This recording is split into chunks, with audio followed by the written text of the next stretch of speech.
वंदे लोकतिलकं सातत वार्ता विभूषणं अमर कृत्युच्चारणं प्रबुद्धं लोकजीवनं प्रणय प्रमत जाग दीपनं वंदे जीवन जीवनं सत्पुरुषोत्तमं। जय गुरु।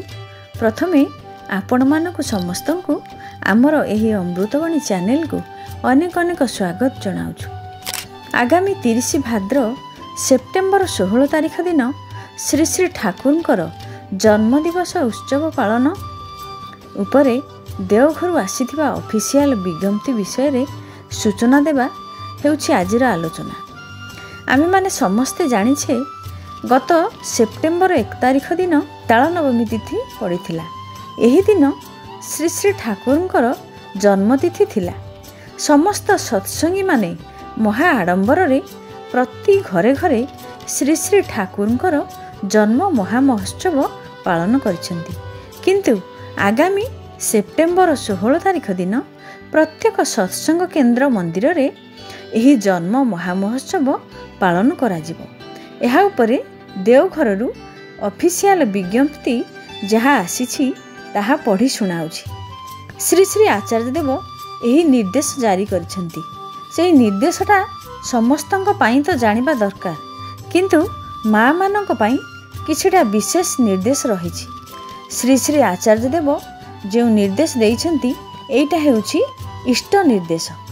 श्री श्री ठाकुरंकर जन्म महोत्सव दिन एइटा ही हेबो आम समस्तंकर बड़ उपहार।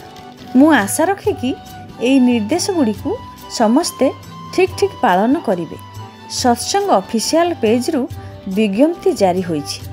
श्रावण मासरे जगज्जननी श्री श्री बड़मांकर जन्म उत्सव उद्यापित होइछि एवं श्रावण मातृ सम्मिलनी परिक्रमा उपलक्षे विभिन्न स्थानरू माँ माने सम्मिलित भावे संश्लिष्ट स्थानरू माँ माने अर्घ्य संग्रह करिथिले। सेई अर्घ्यटा खर्च करिबा परे उद्वृत अर्घ्य किपरि व्यवहार कराजिबो सेही विषय रे विभिन्न स्थानर माँ माने श्री श्री आचार्य देवंक निकटरे निवेदन करिथिले। श्री श्री आचार्य देवंक निर्देश रे समस्तंकु जणाई दिया जाइछि कि श्रावण परिक्रमा और श्री श्री बड़मांकर जन्म उत्सव उपलक्षे संगृहित उद्वृत अर्घ्य निज निज स्थान रे माने सत्संग केन्द्र मंदिर रे आगामी 30 भाद्र 16 सेप्टेम्बर दिन अनुष्ठित परम प्रेममय श्री श्री ठाकुरंकर आविर्भाव दिवस उत्सव रे व्यय करिवे। अर्थात श्रावण परिक्रमा मातृ सम्मिलनी उत्सवरू बड़का अर्घ्य आगामी 30 भाद्र श्री श्री ठाकुरंकर जन्म महामहोत्सव रे खर्च कराजिबो।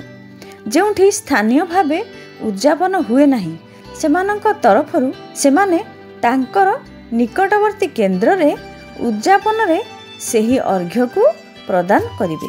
केही कौनसी उद्वृत अर्थ जमा करी रखिबे नाही। आमे भाबिबा जे सेही अर्घ्यटा को रखी परवर्ती उत्सव रे देबा बोली, एइटा किंतु हेबो नाही।